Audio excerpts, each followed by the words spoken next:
Good morning student. आशा करती हूँ आप सभी अच्छे होंगे, स्वस्थ होंगे और अपनी पढ़ाई पे पूरा ध्यान दे रहे होंगे।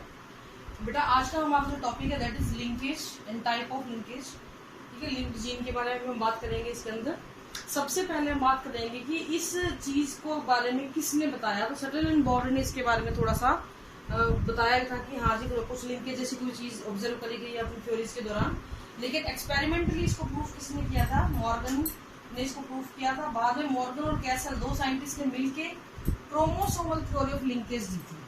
कैसे लिंकेज जो है वो अपना काम करती है, क्रोमोसोम के ऊपर कोई जीन लिंक होके आगे से आगे जनरेशन में चला जाता है। तो बेसिकली हम लिंकेज कहते किसे हैं? It is the phenomenon of certain gene staying together and inherit generation after generation without forming any recombinant. इसका मतलब क्या हुआ? विदाउट फॉर्मिंग एनी रिकॉम्बिनेंट, यानी कि एक ऐसा प्रोसेस है जिसके अंदर ऑर्गेनिज्म जो होता है वो जनरेशन आफ्टर कुछ जीन्स होते हैं क्रोमोसोम के ऊपर जो हमेशा साथ रहते हैं, साथ साथ रहना, साथ साथ अगली जनरेशन में जाना, चाहे वो कितनी भी जनरेशन तक चले जाएं, प्लस कोई भी नया रिकॉम्बिनेंट फॉर्म नहीं करना है। ये हमेशा सेम क्रोमोसोम पे रहेंगे। इस बात को प्रूफ किया मॉर्गन ने और उसी के बेस बाद में थ्योरी आई। अब लिंकेज की जो थ्योरी थी उसके बारे में कुछ बहुत ही इंपॉर्टेंट बातें बोली गई थी। सबसे पहला कि जो लिंकेज के अंदर जिन जीन की हम बात करते हैं जो आपस में हमेशा साथ रहते हैं उनको हम क्या बोलते हैं?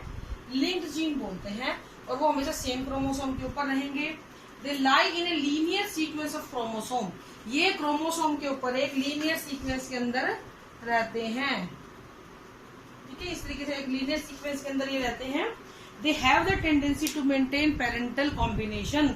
उनकी हमेशा ये कोशिश रहती है कि उनमें कोई चेंज ना आए। देखो साथ बदलेंगे नहीं, साथ साथ रहेंगे तो बदलेंगे नहीं तो कोई चेंज नहीं आएगा। और मैंने ऊपर भी चीज लिखी है ना, विदाउट फॉर्मिंग रिकॉम्बिनेंट्स। अगर रिकॉम्बिनेंट बन गए तो चेंज आ गए, फिर पेरेंटल कॉम्बिनेशन कहाँ रहे? तो कहने का मतलब है उनकी टेंडेंसी रहती है कि जो कैरेक्टर उनके पेरेंट में है यूं के यूं ये आगे आने वाले जनरेशन के अंदर चले जाए। अब जो सबसे इंपॉर्टेंट चीज आती है वो आती है स्ट्रेंथ ऑफ लिंकेज। किसी भी लिंक्ड जीन की स्ट्रेंथ जो होती है उन दो जीन के बीच के डिस्टेंस के ऊपर बहुत ज्यादा डिपेंड करती है। जो जीन जितने पास होंगे उनकी लिंकेज उतनी ही ज्यादा होगी। जो जीन जितने दूर होंगे उनकी लिंकेज उतनी ही क्या हो जाएगी? कम हो जाएगी। यानी डिस्टेंस बढ़ेगा तो लिंकेज घटेगा, डिस्टेंस घटेगा लिंकेज बढ़ेगा। तो कहने का मतलब distance is inversely proportional to linkage. Distance ज्यादा होता चला गया, दूरी होती चली गई, लिंकेज घटता चला गया। लिंकेज मतलब लिंक रहना, कनेक्ट रहना। दूर होते कनेक्टिविटी दूर हो गई, जितने पास डिस्टेंस कम उतनी ज्यादा लिंकेज। तो distance is inversely proportional to 1 linkage. तो कहने का मतलब ये इनवर्सली प्रोपोर्शनल का समझ गया कि जितनी ज्यादा मजबूत लिंकेज की स्ट्रेंथ होगी वो इस चीज पर डिपेंड करेगी कि वो दोनों जीन एक दूसरे से कितनी दूरी पर स्थित हैं। जितने दूर होंगे उतनी ही लिंकेज कम होगी, जितने पास होंगे उतनी ही लिंकेज क्या होगी बेटा? ज्यादा होगी। यहाँ पे दो चीजें मैंने और लिखी हुई है, हालांकि आपके आगे काम आएंगे, लेकिन मैं यहाँ पे ही बता रही हूँ। जितना ज्यादा डिस्टेंस होगा उतना ज्यादा चांसेस ऑफ क्रॉसिंग ओवर बढ़ेंगे और उतने ही ज्यादा नए रिकॉम्बिनेंट भी बनेंगे। तो linkage is inversely proportional to crossing over. जितना ज्यादा, देखो दो जीन हैं, दूर हैं, ठीक है, तो ये किसी और के साथ भी जुड़ सकते हैं, किसी और के साथ जाके रिकॉम्बिनेंट बना सकते हैं। लेकिन दो जीन बिल्कुल पास में है, ये इनको किसी को मतलब ही नहीं है, ये किसी के साथ रिकॉम्बिनेंट बनाएंगे ही नहीं।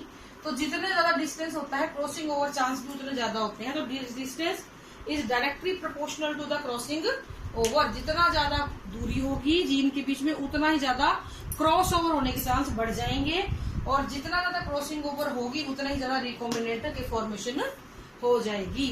नाउ अब हम बात करेंगे टाइप ऑफ जीन।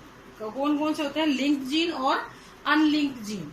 इनमें फर्क क्या है उसके बारे में हम बात करेंगे। लिंक्ड जीन क्या होते हैं और अनलिंक्ड जीन क्या होते हैं।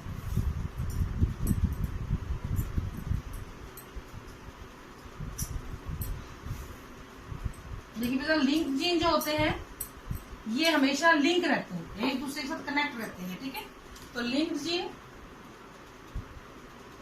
और अनलिंक्ड जीन दो तरीके के जीन होते हैं, लिंक्ड और unlinked. Linked gene remain on same chromosome, ये सेम क्रोमोसोम पे होते हैं, रिमेन टुगेदर हमेशा साथ रहते हैं, do not follow, do not separate, अलग नहीं होते हैं, डू नॉट इंडिपेंडेंटली असॉर्ट, तो रिकॉम्बिनेंट भी नहीं बनेंगे, do not independently assort, assort नहीं होंगे इंडिपेंडेंटली ये, ठीक है बेटा।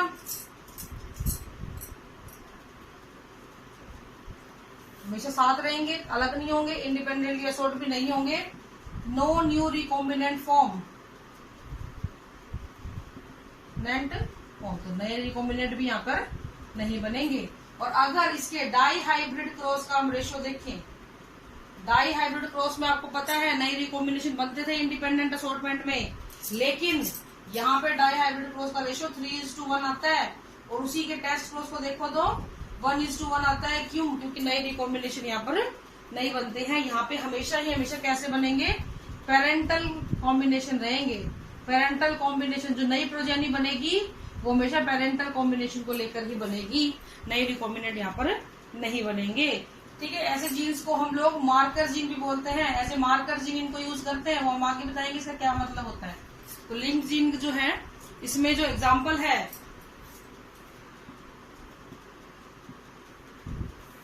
राइस ग्रेन एंड प्रोडक्टिविटी, ये दोनों लिंक जीन है, राइस का ग्रेन का साइज और उसकी productivity, these are the example of linked gene, ठीक है। इसके अलावा कॉटन का जो बॉल है, उस फूल होता है, कॉटन का जो फूल होता है उसका कोरोला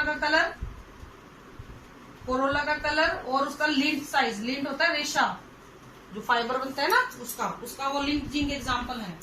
अनलिंक्ड जीन जस्ट इसका अपोजिट होता है, डिफरेंट क्रोमोसोम पे होते हैं, इंडिपेंडेंट असॉर्टमेंट शो करते हैं, इंडिपेंडेंट असॉर्टमेंट शो करते हैं, इंडिपेंडेंटली असॉर्ट होंगे, जीन जो होते हैं इजीली सेपरेट हो जाते हैं, यहाँ पे न्यू रिकॉम्बिनेंट बनते हैं, बिल्कुल उसका अपोजिट है ये, न्यू रिकॉम्बिनेंट बनते हैं, ठीक है। इसमें जो डाई हाइब्रिड का रेशियो आएगा, phenotypic ratio, that is 9:3:3:1, cross हम आगे करके दिखाएंगे कैसे होता है ये, ठीक है। और इसमें जो डाई हाइब्रिड का टेस्ट क्रॉस का रेशियो आएगा वो आएगा 1:1:1:1। तो कहने का मतलब यहाँ पे नए रिकॉम्बिनेंट बनेंगे, 2 पेरेंटल रहेंगे, 2 तो रहेंगे पेरेंटल और 2 आ जाएंगे नए। तो इस तरीके के जीन्स को हम क्या बोलते हैं, अनलिंक्ड जीन बोलते हैं। नेक्स्ट वीडियो में बेटा हम लोग बात करेंगे लिंकेज ग्रुप की और कंप्लीट और इनकम्प्लीट लिंकेज की। This is all for today, thank you, have a nice day.